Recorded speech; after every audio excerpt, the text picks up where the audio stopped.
Friends, आज की कहानी है रिश्तों की डोर भाग 13। पिछले भाग में आपने पढ़ा, पलक ने कहा मम्मी पापा की रजामंदी और खुशी मेरे लिए पहले है। तो विराज अपना सर खुजाते हुए बोला, मतलब पहले अंकल आंटी को इम्प्रेस करना होगा उनकी प्रिंसेस को पाने के लिए। हाँ, तो पलक इतराकर बोली, अब आगे। तभी उसका मोबाइल बज उठता है। पलक को फ़ोन पर उसके माता पिता के एक्सीडेंट का संदेश मिलता है, जिसे सुनते ही उसके मुंह से निकलता है क्या, और उसके बाद वह कांपने लगती है। उसे ऐसा महसूस होता है जैसे उसके शरीर में जान ही ना हो। वह बेहोश होकर गिरने लगती है। तभी विराज उसे संभाल लेता है। वह संदेश क्या था विराज यह तो नहीं जानता था, लेकिन इतना समझ जाता है कि कुछ तो अनहोनी ज़रूर हुई है। वह पलक के चेहरे पर पानी के छींटे डालता है। जब वह होश में आने लगती है तब पानी पिलाता है। क्या हुआ पलक, किसका फ़ोन था? मम्मी पापा कहकर वह रोने लगती है। हाँ, तो क्या हुआ उन्हें? अब विराज भी चिंतित हो गया। उनका एक्सीडेंट हुआ है विराज। पलक उसे सारी बात बताती है जो उसे फ़ोन पर पता चली थी। विराज, मुझे जाना होगा अभी के अभी। हाँ, लेकिन तुम अकेली नहीं जाओगी, मैं भी तुम्हारे साथ चलूँगा। ओके, पलक ने कहा और दोनों चल पड़े। राजू और मीनल का एक्सीडेंट कानपुर के पहले एक जगह पर हुआ था, इसीलिए उन्हें कानपुर में एक अस्पताल में एडमिट किया गया था। पलक जब वहां पहुंची तो वहां तब तक दादाजी, दादी जी और रुद्र आ चुके थे। दादी शीतल देवी का तो रो रो कर बुरा हाल था। बेचारे दादाजी से उन्हें संभाला नहीं जा रहा था। पलक को देख वो और जोर जोर से रोने लगी। पलक भी उनसे लिपट कर रोने लगी। क्या हो गया है यह दादी? पापा मम्मी कहाँ है? पलक रोते हुए बोली।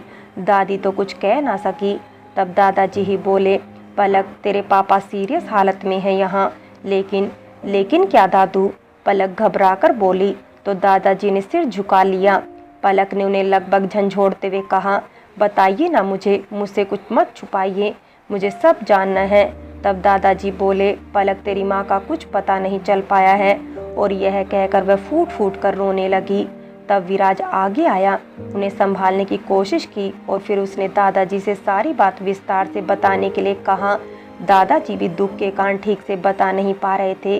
तभी राजू के दोस्त नीरज ने सारी बात बताई। राजू और मीनल गाड़ी नदी में गिर जाने के कारण वे नदी में डूब गए थे। वहां के आसपास के ग्रामीणों ने ही कूदकर राजू और मीनल को तलाशना शुरू किया था। पुलिस को भी सूचना दी गई। राजू तो मिल गया, लेकिन मीनल को वे लोग अब तक ढूंढ नहीं पाए थे, लेकिन तलाश जारी थी अब भी। राजू मिल गए थे, परंतु गंभीर रूप से घायल थे और डॉक्टर उनका ऑपरेशन करने की तैयारी कर रहे थे। सब सुनने के बाद पलक को तो मानो काटो तो खून ना हो। विराज ने उसे कहा, पलक तुम घबराओ मत, हिम्मत से काम लो, अंकल ठीक हो जाएंगे, आंटी भी हो सकता है मिल जाए, भगवान पर विश्वास करो। क्या विश्वास रखूं भगवान पर? उन्होंने तो जैसे ठान रखा है कि मुझे जीवन में कभी खुश नहीं होने देंगे। पहले मेरे पिता को छीन लिया, अब माँ को भी, कहकर वह फिर से रोने लगी। विराज ने उसे फिर समझाया, देखो पलक, ऐसे निराशावादी बातें करोगी तो कैसे चलेगा? तुम्हारे दादा दादी भाई सबको हिम्मत तुम्हें ही देनी है और अंकल के इलाज के बारे में चलकर पता करो। मत भूलो तुम एक डॉक्टर भी हो, चलकर डॉक्टर से बात करो। इस सिचुएशन को गंभीरता से हैंडल करो, ना कि रो धोकर। विराज की बातों से उसका ध्यान राजू की ओर गया और वह बोली, हाँ, पापा का केस किस डॉक्टर के पास में है, चलो बात करते हैं। वह और विराज डॉक्टर से मिलने गए। राजू का ऑपरेशन जारी था, इसीलिए उन्हें इंतजार करना पड़ा। ऑपरेशन होने के बाद डॉक्टर बाहर आए। पलक तुरंत डॉक्टर के पास जा पहुंची। डॉक्टर, पापा कैसे हैं आप? मैं उनकी बेटी डॉक्टर पलक। ओके, आपके पापा अब खतरे से बाहर हैं? सच? ओ डॉक्टर, आपका बहुत बहुत शुक्रिया। पलक ने राहत की सांस ली, लेकिन तभी डॉक्टर ने उसे टोका, लेकिन पलक जी, आपके पापा की जान तो हमने बचा ली, फिर भी हमें डाउट है कि वह पूरी तरह से नॉर्मल नहीं हुए हैं। मतलब? पलक चौंकी। उनके होश में आने के बाद डायग्नोस करके हम आपको बताते हैं। पलक वहीं खड़ी रह गई और डॉक्टर चले गए। राजू को प्राइवेट रूम में ले जाया गया। कुछ समय के बाद नर्स बाहर आई। मरीज को होश आ गया, आप मिल सकते हैं। पलक और सभी लोग रूम में गए। पलक राजू के सिरहाने बैठ गई और उनके सर पर हाथ फेरने लगी। राजू ने उसे देखा और उनकी आंखों से आंसू गिरने लगे। पलक के भी आंखों से आंसू टपकने लगे और उसके मुंह से निकला, पापा यह क्या हो गया। दादाजी और दादी जी भी बेटे की यह हालत देख उसका हाथ पकड़कर रोने लगे। तभी नर्स ने उन्हें ऐसा करने से मना कर दिया। पेशेंट का भी अभी ऑपरेशन हुआ है, आप उसे स्ट्रेस मत दे, उससे थोड़ा दूर ही रहें। दादी को नर्स पर गुस्सा आया कि वह उन्हें बेटे से दूर रहने को कह रही है, लेकिन दादाजी ने समझाया वह ऐसा उनके बेटे के भले के लिए ही कह रही है। तब दादी दूर हो गई। डॉक्टर ने आकर चेक किया और सबको बताया राजू के शरीर का बायां हिस्सा काम नहीं कर रहा है। कोई गंभीर अंदरूनी चोट तो नहीं है, लेकिन शायद सदमा लगा है जिससे वह बोल भी नहीं पाएंगे और चल फिर भी नहीं पाएंगे। बहुत केयर की ज़रूरत है अब इन्हें, डॉक्टर ने कहा। ओके डॉक्टर, पलक ने कहा और मन ही मन ठान लिया अब वह राजू की सेवा खुद करेगी और उसे नॉर्मल करके ही रहेगी। एक बार वह अपने पिता को खो चुकी है, लेकिन अब दोबारा ऐसा नहीं होने देगी। पलक ने अपने सभी फ्यूचर प्लान स्थगित कर पूरा ध्यान राजू की देखरेख में लगाने का फैसला किया। दादू, आप दादी और रुद्र को लेकर वापस जाइए, मैं यहाँ रुकूंगी, पलक ने कहा तो दादाजी चिंतित होकर बोले, ऐसे कैसे तुम अकेली सब करोगी बेटा, आप मेरी चिंता मत कीजिए, मैं सब संभाल लूंगी, पलक ने आश्वासन दिया। मैं भी हूँ यहाँ पर दादाजी, पलक के साथ में, आप चिंता मत कीजिए, विराज ने कहा। दादाजी विराज को पहली बार देख रहे थे, इसलिए एक परिचित पर भरोसा करना उन्हें ठीक नहीं लगा। आप निश्चिंत होकर जाइए, हम लोग संभाल लेंगे, मैं भी यही हूँ, राजू के दोस्त नीरज ने कहा तो दादाजी भी मान गए। लेकिन मीनल बहू, दादी बोली, पुलिस तलाश कर रही है उनकी, जैसे ही कुछ खबर मिलती है आपको बताएंगे।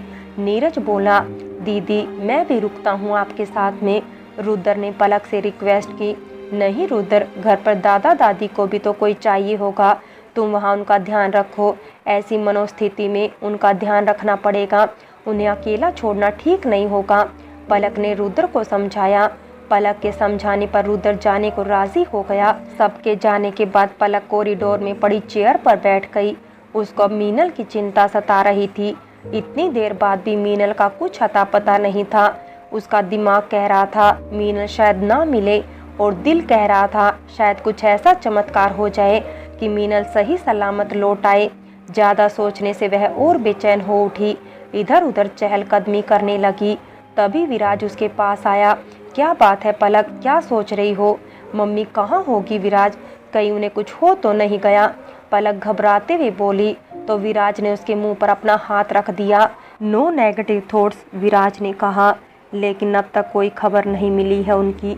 इतनी देर तक पानी में कोई कैसे जिंदा रह सकता है? पलक बोली, बॉडी जब तक नहीं मिलती तब तक हमारे पास उम्मीद कायम रखने का मौका है, विराज ने उसे हिम्मत दिलाने के भाव से कहा। विराज, क्या हम एक्सीडेंट वाले स्पॉट पर नहीं जा सकते? पलक ने पूछा। हाँ जा तो सकते हैं, लेकिन अंकल अकेले हैं यहाँ पर, विराज ने कहा। उनके साथ तो नीरज अंकल भी है, कुछ देर के लिए वह रुक जाए तो हम देख कर आते हैं वह जगह, शायद कुछ क्लू मिले, पलक बोली। क्लू मिले या ना मिले, लेकिन तुम्हें एक बार तसल्ली कर लेनी चाहिए। आवाज़ सुनकर दोनों ने मुड़कर देखा तो नीरज अंकल खड़े थे। वह आगे बढ़कर उनके पास आए और फिर बोले, बेटा यूं तो मैं और विराज भी जा सकते हैं, लेकिन उससे तुम्हारे दिल को तसल्ली नहीं मिलेगी। तुम जाओ एक बार वहाँ पर, लेकिन हाँ थोड़ा दूर है वह जगह यहाँ से। ओके अंकल, पलक ने कहा। पलक अपनी माँ को तलाशने उसी जगह गई जहाँ ग्रामीणों ने उसे उस दर्दनाक एक्सीडेंट की कहानी सुनाई थी। उन दोनों ने पुलिस से भी बातचीत की। यह सब जानकर तो वह और भी नाउम्मीद हो गई। विराज सहारा देकर रोती बिलखती पलक को कार में वापस ले आया। रास्ते में विराज ने उसे दिलासा देने की पूरी कोशिश की। पलक, शुक्र मनाओ तुम्हारे पापा बच गए, अब उन्हीं की देखभाल करो, तुम उनका ख्याल रखोगी तो आंटी जहाँ भी होगी तुम्हें दुआ ही देगी। लेकिन पलक यह सब सुन कहाँ रही थी? उसकी आंखों के सामने तो बस मीनल का चेहरा ही घूम रहा था। मन ही मन वह मीनल को ही पुकार रही थी।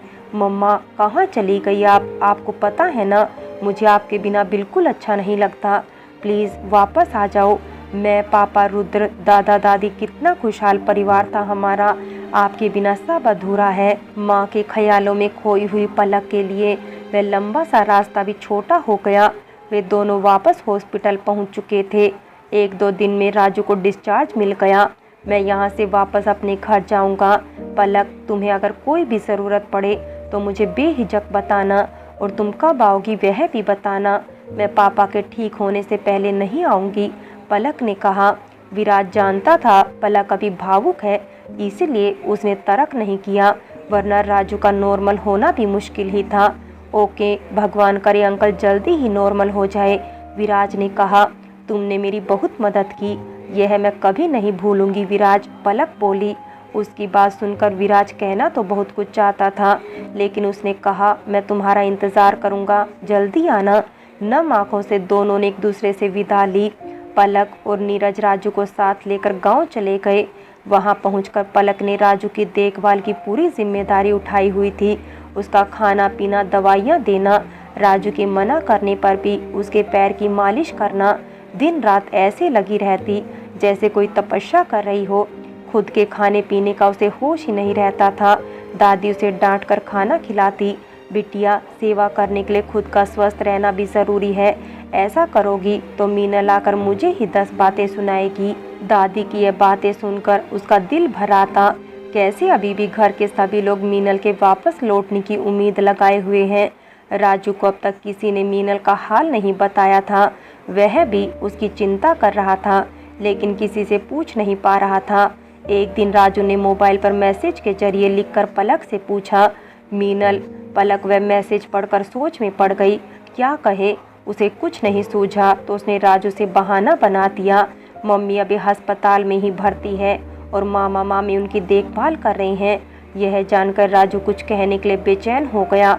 बहुत कोशिश करने पर भी जब वह बोल नहीं पाया तो उसने फिर से मैसेज का सहारा लिया, तुम जाओ, उसे देखो। इतना लिखते ही उसका फ़ोन गिर गया।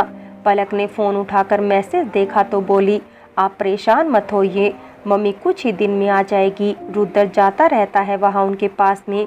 उसने फ़ोन मांगा अपना और लिखा, मुझे भी जाना है। राजू की बेचैनी देख पलक को लगा शायद उसने राजू से यह झूठ बोलकर बड़ी गलती कर दी है। पहले आप ठीक हो जाइए, डॉक्टर ने बेड रेस्ट बताया है ना आपको। यह सुनकर राजू झुंझलाकर रह गया। अब पलक राजू से ज़्यादा बात करने से बचने लगी, लेकिन उसकी सेवा वह पूरे मन से करती रही। राजू उसको इस तरह से उसका ख्याल रखते देखकर सोचता, यह वही पलक है जिसे कभी वह अपनाना नहीं चाहता था। आज उसके सबसे मुश्किल समय में वही उसका सहारा है। शायद उसकी अपनी बेटी भी इतना न कर पाती। फ्रेंड्स, बाकी की कहानी अगले भाग में देखें, और अगर कहानी अच्छी लगी हो तो लाइक करें, शेयर करें और प्यार भरी कहानी चैनल को सब्सक्राइब करें।